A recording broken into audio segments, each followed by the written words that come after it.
أعوذ بالله من الشيطان الرجيم بسم الله الرحمن الرحيم وما الحياة الدنيا إلا لعب ولهو وللدار الآخرة خير للذين يتقون أفلا تعقلون وما الحیات الدنیا، اور لوگوں کچھ نہیں ہے دنیا کا جینا. یہ دنیا میں جو تم جیتے ہو نا، یہ کچھ نہیں ہے الا مگر لعب، کھیل ہے. لعب کہتے ہیں عربی میں اس کام کو جس کا حاصل وصول کچھ نہ نکلے. لعب کہتے ہیں اس کام کو جو مقصد کے بغیر کیا جائے. الا لعب، بچوں کا کھیل. ولہو، اور لہو کہتے ہیں جی بہلانا. لہو کہتے ہیں عربی میں اس چیز کو جو انسان کو سنجیدہ کاموں سے منع کر دے، اور لہو کہتے ہیں اس چیز کو جس میں مقصد مزہ ہو، عیش ہو بس. مل حیات الدنیا الا لعب ولہو. اور لوگوں، دنیا کی زندگی، یہ دنیا کا جینا کچھ نہیں ہے مگر کھیل ہے اور جی کا بہلانا. بس اتنی اس کی حقیقت ہے، اس کے علاوہ اس میں کچھ نہیں. کھیل اس اعتبار سے ہے کہ انسان دیکھے جیسے بچے کھیلتے ہیں نا، بس دنیا کی زندگی ایسے ہی ہے. اور لہو، دل کا بہلانا، اس اعتبار سے ہے کہ انسان کی زندگی میں کیسی کیسی چیزیں ہیں اور بغیر مقصد کے انسان جی رہا ہے، بغیر حاصل وصول کے کام کر رہا ہے. یہ جو مقصد کے بغیر کی زندگی ہے نا، بے مقصد کام، اور جن میں مقصود صرف مزہ ہو، آپ سوچئے وہ کیسی خطرناک زندگی. اور ایسی چیز آ گئی ہے کہ حضور اقدس صلی اللہ علیہ وسلم نے فرمایا کہ اگر تم کسی مقصد کے لیے آدمی تلاش کرو، کام کے لیے، تو آپ نے فرمایا ان الناس کالابل، لوگ اونٹوں کی طرح ہوتے ہیں. اور مسلم کی روایت میں آیا ہے، آپ نے فرمایا اور اونٹوں کی طرح لوگ ہوتے ہیں اور 99 بیکار اور ایک اونٹ کام کا ملتا ہے جس پہ تم سواری کر سکو. 99 بیکار ہوتے ہیں، اور یہی حال انسانوں کا بھی ہوتا ہے. آپ کسی مقصد کے لیے، کام کے لیے تلاش کریں کبھی آدمی کہ کوئی انسان کام کا مل جائے، کسی سے بیٹھ کے بات کر سکیں، کسی سے اپنے دل کی کوئی بات کہہ سکیں، کسی سے اچھا مشورہ لے سکیں. کوئی بڑا کام ہے، اس کے لیے 2-4 آدمی چاہیے جو مستقل مزاجی سے 20-30 سال محنت کریں کہ ایک ٹارگٹ ہے جسے اچیو کرنا ہے. نہیں ملتے. دنیا کی زندگی لوگوں نے حقیقتاً کھیل اور تماشے بنا لیے ہیں. کسی سے پوچھو کہ تم کیوں جیتے ہو، کوئی جواب نہیں ہے اس کے پاس. اور جب تک کوئی آدمی مقصد کو متعین نہیں کرتا کہ میں کیوں جیتا ہوں، وہ کیسے آگے چل سکتا ہے؟ بے وقوف سے بے وقوف آدمی بھی گھر سے جب نکلتا ہے تو اس نے اگر فرض کیجئے کہ 1,00,000 مائل کا سفر طے کرنا ہے، تو اس سے پوچھئے، وہ کہتا ہے کہ میں نے فلاں جگہ پر پہنچنا ہے. انسان ہمیشہ ٹارگٹ اپنا بناتا ہے کہ یہ چیز کرنی ہے، پھر چلتا ہے. بچے کو اسکول میں داخل کرتے ہیں، پوچھئے کیا کرنا ہے تو کہتے ہیں تعلیم حاصل کرنی. ڈاکٹر بناتے ہیں، کیا کرنا ہے؟ وہ کہتے ہیں اس کا مستقبل محفوظ ہو جائے گا، یہ کرنا ہے. ہر چیز میں، حتیٰ کہ کسی سے پوچھو پانی کیوں پی رہے ہو تو کہتے ہیں پیاس لگی ہے اسی لیے پی رہا. بس ایک لے دے کے انسان کی اپنی زندگی ایسی ہے کہ اس سے کوئی پوچھے تم نے کیا کرنا ہے، یہ جی کے کیا کرنا ہے، تو بہت سے لوگوں کو اس سوال کا جواب ہی نہیں پتا کہ میں کیوں جی رہا ہوں. بس اس لیے جی رہا ہوں کہ تھوڑا بہت پڑھ لوں، پھر جاب کر لوں، پھر شادی ہو جائے، پھر بیوی آ جائے، پھر بچے ہو جائیں، اور پھر بچوں کی فکر میں لگ جاؤں کہ ان کی تعلیم ہو جائے، اور یہاں تک کہ موت مجھے آ کے دبوچ لے. اور اللہ کے سامنے جا کر میں کیا کہوں؟ اللہ کو یہی کہوں گا کہ اللہ اس طرح بیوی بچے تھے، یہ چیزیں تھیں. وہ پوچھ ہی لے کہ تمہارے آخر جینے کا مقصد کیا تھا، تمہیں دنیا میں کیوں بھیج دیا تھا. کچھ پتا نہیں ہے، بس یہ کھیل تماشے میں ہی زندگیاں گزر رہی ہیں. اور یہاں تک کہ پوری پوری قومیں اس کھیل تماشے میں لگی ہوئی ہیں، اور جیسے ان کے سر پہ کوئی نہیں ہے، کہیں پہنچ کے انہوں نے جواب نہیں دینا، ان کے اعمال کا کسی نے حساب نہیں کرنا، اتنی دنیا میں یہ چیز آ گئی ہے۔ اللہ نے کہا یہ دنیا کا جینا الا لعب و لہو، بس لوگوں یہ کچھ نہیں ہے سوائے اس کے کہ کھیل ہے اور جی کا بہلانا ہے، کہ لوگ کھیل تماشے کی طرح اس میں لگے ہوئے ہیں، جو چیز ملی کھا لی، اور جب پیسے مل گئے تو اسے عیاشی میں اڑا لیا، اور اسی طرح اعلی حاضر قیاس باقی زندگی کا بھی حال۔ حدیث میں ایک جگہ آیا ہے، اس کو اغانی نے نقل کیا، اور اغانی اگرچہ محدث نہیں تھے، اور بعض محدثین نے اس کی سند پہ بھی کلام کیا ہے، لیکن کچھ نہ کچھ اس کی اصل ہے کہ افریقہ سے کچھ لوگ گئے حبشی، اور رسول اللہ صلی اللہ علیہ وسلم کے سامنے پہنچے تو انہوں نے اسلام قبول کرنا تھا۔ حضرت صلی اللہ علیہ وسلم نے پوچھا ان کا قبیلہ، تو آپ نے فرمایا دو چیزیں تم میں بہت اچھی ہیں، بہت لاجواب چیزیں، ایک تو تم اپنے مہمانوں کی خوب خدمت کرتے ہو، جو مہمان چلا جائے اس کا خیال رکھتے ہو، اور دوسرے اللہ کے جب تم لڑتے ہو نا میدان جنگ میں تو ڈٹ جاتے ہو، پھر تمہارے پاؤں کوئی نہیں اکھیڑ سکتا، بڑی دلیری سے تم کام کرتے ہو۔ یہ دو خوبیاں ارشاد فرما دیں، اور آپ نے فرمایا دو برائیاں بھی تم میں بڑی بری ہیں، اور رسول اللہ صلی اللہ علیہ وسلم نے فرمایا جب تمہارا پیٹ بھر جاتا ہے تو زنا کرتے ہو، اور جب تم بھوکے ہوتے ہو تو ڈاکے ڈالنے لگتے ہو۔ اس چیز کو آدمی سوچے تو اکثر معاشروں کا اب یہی حال بگاڑ اتنا ہو گیا ہے کہ پیٹ بھر کے کھانے کو جب ملتا ہے تو بے حیائی کے لیے کام کرنے لگتے ہیں، اور جب پیٹ بھوکا ہوتا ہے تو پھر فراڈ، چوری، ڈاکہ اس کو سوچنے لگتے ہیں۔ تو کوئی پوچھے کہ دنیا میں کیا بس یہی کام کرنے آئے؟ کیا جواب ہے اس کا؟ کوئی جواب نہیں ہے۔ اور بے وقوف سے بے وقوف آدمی بھی کوئی ٹارگٹ متعین کرتا ہے کہ مجھے زندگی میں یہ کام کرنا ہے۔ بس انسان کی زندگی ایسی کھیل تماشے کی چیز بن گئی ہے کہ کسی سے پوچھو کہ بھائی کیوں جی رہے ہو، کیا کرو گے؟ کیا اللہ نے اتنی زبردست زندگی اور یہ سارا جہان اس لیے دیا تھا کہ تم اتنے چھوٹے چھوٹے کام کر کے اس کے بعد قبر کا پیوند بن جاؤ، مٹی کا پیوند بن جاؤ؟ ہو یہی رہا ہے، اور ایک مدت سے ہو رہا ہے، ایک عرصے سے، اور حتیٰ کہ موت آ جاتی ہے، اور اللہ نے بتایا ہے پھر اس وقت حسرت اور ندامت ہوتی ہے کہ افسوس دنیا کی زندگی میں ہم نے کیا کیا، علی ما فرطنا فیہا، ہائے افسوس ہم نے کیا قصور کیا۔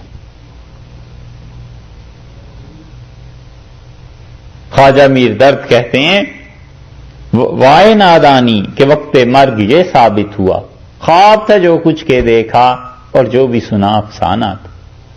زندگی میں ایسے لمحات خوشی سے جی چاہتا ہے آدمی مر جائے، اور اتنا زیادہ مایوسی کا عالم کہ جی چاہتا ہے کچھ کھا کے مر جائیں۔ سب گزر گئے، وہ خوشی کے لمحات بھی اور وہ افسوس اور غم کے لمحات بھی۔ اور سوچے آدمی کہ اگر ابھی موت آ جائے اور خدا پوچھے کہ زندگی کہاں گزاری تو کیا اللہ کو جواب دے گا؟ اور قبر میں جو سوال ہوں گے، رسول اللہ صلی اللہ علیہ وسلم نے ان سوالات میں سے ایک سوال کے متعلق فرمایا، اور آپ نے کہا فرشتے اس کو بٹھاتے ہیں قبر میں اور اس سے ایک چیز یہ بھی پوچھتے ہیں کہ فیما کنتا، زندگی کہاں گزاری؟ اس کا کیا جواب ہے؟ آدمی یہ سوچتا رہے زندگی کہاں گزاری؟ بس زندگی یہ گزاری کہ اپنی تعلیم مکمل کی، اچھی سی جاب لی، اچھی سی گاڑی لے لی، اور پھر اس کے بعد مکان میں نے بنا لیا، شادی کی اور بچے ہوئے، پھر بچوں کی تعلیم میں لگ گیا تھا، حتیٰ کہ ابھی تو اور جینے کی بھی تمنا باقی تھی، تم لوگ بیچ میں آ گئے، زندگی یہ گزار۔ زندگی کا مقصد کیا ہے؟ انسان کبھی سوچے کہ میں کیا کر رہا ہوں اور میں کس چیز پر کس چیز کو لٹا رہا ہوں۔ کانٹے بچھا دے اور اس پر ریشم کی چادر ڈال کر کھینچے تو جس طرح وہ تار تار ہو جاتی ہے نا، کوئی دیکھنے والا دیکھے اور کہے کیا ظلم مچا ہوا ہے۔ انسانی زندگی کا انسان اس سے برا حشر کر رہے ہیں، اور جن کو خدا نے کوئی نگاہ دی ہے وہ کہتے ہیں کہ کیا ظلم ہو گیا ہے خدا بندہ، لوگوں کی زندگیاں کس کام میں لگ رہی ہیں، کہاں کھپ رہی ہیں، اور اتنی بے شعوری کا عالم آ گیا ہے، اتنی بے خبری کا وقت آ گیا ہے کہ اگر آپ کسی کو کہیں کہ وقت ضائع ہو رہا ہے، عمر ضائع ہو رہی ہے، تو اس سے پرواہ ہی نہیں ہوتی۔ یہ ایسے ہی ہے جیسے کسی انسان سے آپ اگر کہیں کہ بھائی آپ کے پیسے گر گئے، بٹوا گر گیا، یہ کچھ ڈالرز آپ کے گر گئے، گاڑی سے اترتے ہوئے یہ پین آپ کا گر گیا، تو وہ دیکھتا ہے، پھر حیران ہوتا ہے، وہ گر گیا، پھر شکریہ ادا کرتا ہے کہ آپ نے بہت بڑا احسان کیا، میں بتا دیا کیا تھا، $2 کا پین تھا، $4 کی چیز تھی، $5-10 کی، اس پہ خوش ہوتا ہے۔ لیکن کسی کو کہو کہ جن مشغلوں میں تم مصروف ہو اور گھنٹوں کے حساب سے بغیر کسی مقصد کے، بغیر کسی اچھی نیت کے انٹرنیٹ اور ٹی وی اور کیا کیا خرافات ہیں اور کیا کر رہے ہو،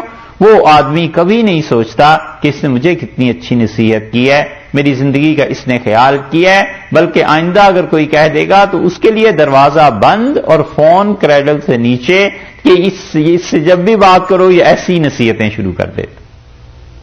اللہ نے فرمایا مل حیات الدنیا الا لعب و لہو، اور لوگوں وہ جو دنیا مقصود بن جاتی ہے نا، لوگوں کا جو مقصد بن جاتا ہے زندگی کا، ان کو کہا ہے، ایسے بندوں کو نہیں کہا جو اسی دنیا سے خدا کی قرب کی راہ پیدا کر لیتے ہیں، جو اسی دنیا میں رہ کے اسی دنیا کو استعمال کر کے اللہ کا قرب حاصل کر لیتے ہیں، وہ نہیں، ان کو کہا ہے جن کے مقصود ہی دنیا ہو جاتی ہے۔ وَمَا الْحَيَاةُ الدُّنْيَا إِلَّا لَعِبٌ وَلَهْوٌ، اور دنیا کا جینا کیا ہے؟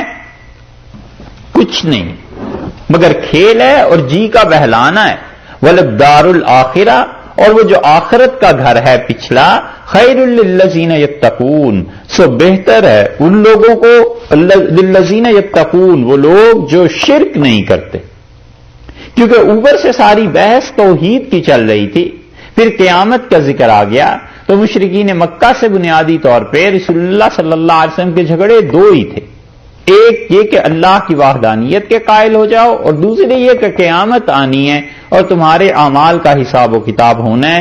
اس لیے یہاں تقویٰ سے مراد یہ لیا گیا کہ اللہ تعالیٰ نے فرمایا آخرت کا گھر ان لوگوں کے لیے ہے، للذین یتقون، جو لوگ کیا ہیں؟ متقی ہیں، یعنی جو لوگ شرک نہیں کرتے۔ افلا تعقلون، کیا تم کو سمجھ نہیں؟ سمجھو، دنیا مقصد نہیں ہے، مقصد آگے ہے۔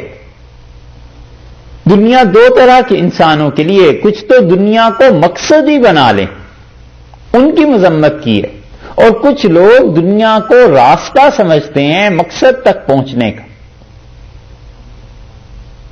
بڑے بڑے لوگوں کو اور بڑے بڑے ذہین لوگ اور قومیں جس جپیٹے میں آ گئیں اور جس دھوکے میں آ گئیں، وہ مقاصد میں اور راستے میں فرق نہیں کر سکے، انہوں نے راستے کو ہی مقصد بنا لیا۔ تو جو آدمی بھی راستے کو مقصد بنا لیتا ہے نا، وہ خراب ہو جاتا ہے۔ کبھی بھی راستے کو مقصد نہ بنائے، کتنا ہی اچھا راستہ ہو، یہ تصوف سلوک، اس میں ایک راہ ہے، ایک چیز ہے اللہ کی رضا، اللہ کی خوشی، اتباع سنت، اس پہ نظر رکھے۔ راستے میں اسے اچھے خواب نظر آتے ہیں صوفی کو، سالک سلوک کے اسباق جب طے کرتا ہے تو اسے بڑے اچھے خواب بھی آتے ہیں، خدا کے ساتھ قرب کی بشارتیں بھی ملتی ہیں، کبھی کبھی الہام بھی ہوتا ہے، کشف بھی ہوتا ہے، پتہ چلنا شروع ہو جاتا ہے کہ فلاں کے ساتھ ایسے اور میرے ساتھ ایسے ہو جائے گا، اور ہو بھی جاتا ہے۔ یہ سب راستے ہیں، اصل منزل ابھی بڑی دور ہے، اور وہ اللہ کی رضا ہے، اللہ کی خوشی ہے۔ منزل پر نظر رکھے کہ اللہ کی رضا حاصل ہو اور اللہ کی خوشیاں حاصل ہوں، ایسے کام کروں کہ موت میں بھی اور قیامت میں بھی اللہ مجھ سے خوش ہو۔ ایسے ہی دنیا یہ راستہ ہے، یہ منزل نہیں ہے، منزل بہت دور ہے، اس راستے سے گزرنا ہے اور منزل تک پہنچنا ہے، اور یہ دنیا ایسا راستہ ہے کہ دیکھو اس سے طے کرنا تو ضروری ہے۔ اس لیے ان دنیا کی ساری چیزوں کا استعمال جائز، اس پیسے کا، دنیا کا کمانا بھی جائز، نوکری کرنا بھی جائز، اس پیسے کو گھر میں لانا بھی جائز، ہاتھ میں لے کے استعمال کرے گا، خرچ کرے گا، یہ بھی جائز، اور دل میں رکھنا ناجائز. بس اتنی ہی بات، دل میں نہ رکھے. اس کی محبت جب دل میں آ گئی تو خود مال مقصد بن جائے گا. مال کو جب اپنا مقصد بنا لے گا تو رشوت بھی لے گا، حرام کام بھی کرے گا، چوری بھی، ڈکیتی بھی، فراڈ بھی، سب چیزیں اس لیے کہ اس نے مال کو مقصد بنا لیا. جب اسے پتا ہوگا کہ یہ مقصد نہیں ہے، مقصد تو اللہ کی رضامندی ہے، اللہ کی خوشی ہے، اور مال اس کا راستہ ہے، اس راستے سے مجھے گزر کر جانا ہے، تو پھر راستے کی حدود متعین کر کے اسی میں رہے گا. جب بھی لوگ راستوں کو مقاصد بنا لیں گے وہ ناکام ہو جائیں گے. کشتی ہے، پانی پہ چلتی ہے، اس کے علاوہ حل نہیں ہے. بس جتنا کشتی کا اور پانی کا تعلق ہے اتنا ہی انسان کا اور دنیا کا تعلق رہے. اور ذرا وہ پانی کشتی کے اندر آیا، کشتی ڈوب گئی اور بیڑا غرق ہو گیا.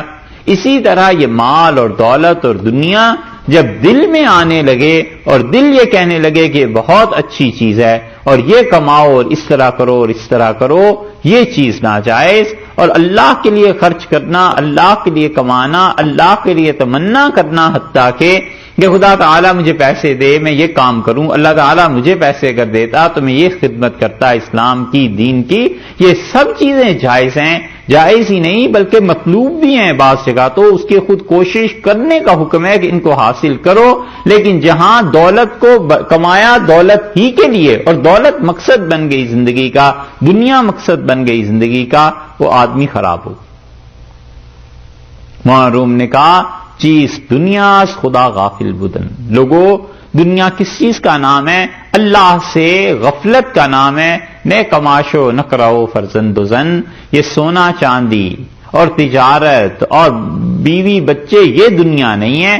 دنیا جو ہے نا وہ اس چیز کا نام ہے کہ بندہ اللہ سے غافل ہو جائے. اور یہ بہت مرتبہ بندے کو دھوکہ بھی ہو جاتا ہے، اور دونوں طرف سے بچنا ضروری کہ دنیا کو بالکل اپنی زندگی سے ہٹا دے، یہ بھی گناہ ہے، اس پہ بھی پکڑ ہو جائے گی. اور پورا دنیا میں منہمک ہی ہو جائے، یہ بھی گناہ ہے، اس پہ بھی پکڑ ہے. اعتدال ہے کہ اصل زندگی کا مقصد اللہ کی خوشی، اور اس کے لیے جو راستہ متعین کرنا ہے، اس راستے کو طے کرنے کے لیے جتنا تمہیں ایفرٹس، کوششیں کرنی ہیں، وہ سب تمہارے لیے درست ہیں. اور حتیٰ کہ تم نے منزل کا تعین کر لیا اور اس راستے میں مر گئے تو بھی اللہ اس منزل کا ثواب دے گا، اس تک پہنچا دے گا، اجر دے گا. اس لیے ارشاد فرمایا کہ جو آخرت کا گھر ہے یہ ان لوگوں کے لیے اچھا ہے جو شرک نہیں کرتے، اللہ کی توحید پہ قائم رہتے ہیں. اور پھر فرمایا افلا تعقلون، عقل نہیں آتی؟ عقل سے کام لو کہ اگر دنیا اپنی حدود میں رہ کر نہ ہوتی تو بھی کام نہیں چلتا تھا. کام تو چلانا ہی ہے، اور دنیا اپنی حد سے بڑھ جائے تو بھی کام نہیں چلتا تھا، اس کو حد میں رکھنا ضروری تھا. اسی لیے دنیا کی سب سے بڑی اور مشہور شکل لوگوں کے درمیان پیسہ ہی ہے نا، اسی دنیا سمجھتے ہیں. اس پیسے سے اللہ کے بندوں نے کتنے اچھے اچھے کام کیے ہیں، اور اس پیسے سے ایسے بھی کام کیے ہیں جو خدا کی شدید ناراضگی کا موجب بنے. اللہ کی طرف سے لعنت بھی برسی اور اللہ کی طرف سے رحمت بھی آئی. تو انسان سوچے کہ میرے اعمال میں مقصود کیا ہے، آخر اس کام کو کرنا کیا چاہتا. علی گڑھ میں جب یونیورسٹی بنی تو وقار الملک تھے، نواب تھے اور تھے شیعہ، لیکن نواب صاحب کا بڑا نام تھا. اور وہاں شبلی نعمانی انہوں نے جب الفاروق لکھی تو یہ سارے بڑے گہرے دوست تھے. شبلی کٹڑ حنفی، پکے سنی، نواب وقار الملک شیعہ، سر سید وہ سب کی بات سنتے تھے اور ہنستے تھے. کسی نے ان سے پوچھا، یہ آپس میں سب کی بحث ہو رہی تھی کہ حضرت علی رضی اللہ عنہ کی خلافت کے وقت حضرت معاویہ رضی اللہ عنہ نے دعویٰ کیا اگر ہم لوگ زندہ ہوتے تو کس کا ساتھ دیتے. کچھ نے کہا میں تو حضرت علی رضی اللہ عنہ کے ساتھ ہوتا، کچھ نے کہا میں حضرت معاویہ رضی اللہ عنہ کے ساتھ ہوتا. کسی نے پوچھا، سر سید ہنستے رہے، ہم سے کسی نے پوچھا کہ حضور آپ کس کے ساتھ ہوتے؟ تو کہنے لگے پاگل ہو گئے ہو، میں تو خود خلافت کا دعویٰ کرتا۔ دوستی ایسی تھی ان کی۔ سر سید نے لکھا نواب وقار الملک کو کہ علی گڑھ کے لیے چندہ دیں، تو انہوں نے جو خط لکھا اس کے جواب میں عجیب بات انہوں نے لکھی۔ انہوں نے لکھا کہ حیدرآباد نوکری کرتا رہا اور نظام سے بنی نہیں، حالانکہ نظام پہ شیعت کا غلبہ ہو گیا تھا، تو کہنے کہ ان سے بنی نہیں، اور ہم تو ٹکا سا جواب دے کے بس آ گئے، ہماری غیرت نے گوارا نہیں کیا کہ حیدرآباد رکیں، اور 600 روپے پینشن البتہ حیدرآباد دیتا ہے سالانہ، 50 روپے مجھے ملتے ہیں۔ آپ سوچئے 1910-1915 کے 50 روپے بڑی چیز۔ شبلی نے جب الفاروق لکھی ہے تو وہ کہتے تھے، شبلی خود کہتے تھے کہ مجھے بڑا شوق تھا کہ نواب صاحب کو بھجواؤں، اور وقار الملک اس کتاب کو دیکھیں، اور بھجوائی اس لیے نہیں کہ وہ تو فاروق اعظم رضی اللہ عنہ کی سوانے ہیں اور وہ ہیں شیعہ۔ تو مجھے گلے کا خط آیا کہ تم نے کتاب لکھی اور یار مجھے نہیں بھجوائی، تو میں نے کتاب بھجوائی اور حضرت سے نواب صاحب سے عرض کیا کہ حضور اس لیے نہیں بھجوائی کہ آپ کے متعلق خطرہ تھا، تو انہوں نے کہا افسوس اسلام نے ایک ہی آدمی پیدا کیا فاروق اعظم، اور اس کی سوانے بھی مجھے نہ بھیجی گئی۔ اور پھر جب انہوں نے اس پہ ریویو لکھا ہے بہت شاندار الفاظ میں، اس پہ عمر رضی اللہ عنہ کی بھی تعریف کی اور شبلی نعمانی کے متعلق بھی لکھا، تو 600 روپے انہوں نے لکھا سر سید کو کہ ملتے ہیں، اور 300 روپے علی گڑھ بھیج دیتا ہوں یونیورسٹی کو سال میں، اور باقی 300 روپے میں یہ فہرست بھیج رہا ہوں، فلاں بیوہ ہے اس کو اتنے دیتا ہوں، فلاں یتیم بچوں کو اتنے دیتا ہوں، فلاں سکول میں اتنے دیتا ہوں، فلاں ادارہ اتنا چلتا ہے، اتنے پیسے ہیں جو میرے اپنے کھانے پینے کے لیے ہیں، اور یہ وہ رقم ہے، اس میں سے آپ کو اختیار ہے جتنا ارشاد فرمائیں کاٹ دیں، اور میں اتنے پیسے آئندہ آپ کو علی گڑھ کے لیے مزید بھیج دیا کروں۔ سر سید نے جب دیکھا تو انہوں نے کہا لو اس نے تو کچھ چھوڑا ہی نہیں، سارے کے سارے پہلے ہی پیسے لگے ہوئے۔ ایسے لوگوں نے کام کیا۔ مولانا شبیر احمد صاحب عثمانی رحمت اللہ علیہ، کون نہیں انہیں جانتا، یہ آپ میں سے بھی کبھی کبھی وہ گرین کلر کی تفسیر ہوتی ہے نا، ابھی بھی کوئی کسی کے پاس ہوگی ہیں، ہاں یہ مولانا شبیر احمد صاحب عثمانی رحمت اللہ علیہ، یہ تفسیر مولانا نے لکھی، اور مولانا شبیر احمد عثمانی جیسا صاحب علم آدمی کم تھے ان کی ٹکر کے لوگ، اور بڑا علم تھا، کیا ان کی بات کریں ان کے علم کی۔ فتح الملہم جو مسلم کی شرح انہوں نے لکھی ہے، اسے دیکھ کر پتا چلتا ہے کہ صاحب علم کیسے تھے، اور فتح الملہم مولانا مکمل نہیں کر سکے مولانا شبیر احمد صاحب رحمۃ اللہ علیہ، اس کو باقی حصہ اب مولانا تقی عثمانی صاحب نے مکمل کیا ہے اس کتاب کو۔ حنفیوں نے صحیح مسلم کی کوئی شرح نہیں لکھی تھی ایسی قابل ذکر، تو مولانا شبیر احمد صاحب عثمانی کو دیوبند میں بہت زیادہ اس کا احساس تھا کہ مسلم کی شرح ہونی چاہیے حدیث کی کتاب کی، تو انہوں نے جب کتاب لکھنی شروع کی تو وہاں گئے حیدرآباد، اور نظام حیدرآباد سے بات کی، انہوں نے کہا پیسے چاہیے اس مقصد کے لیے، کتابیں جمع کرنی ہیں، حیدرآباد نے پیسہ دیا تب جا کر یہ مسلم کی شرح لکھی گئی، لیکن پیسے لینے بھی گئے عزت اور وقار کے ساتھ۔ مکہ مسجد میں مولانا کا بیان رکھا، مکہ مسجد ہے حیدرآباد میں،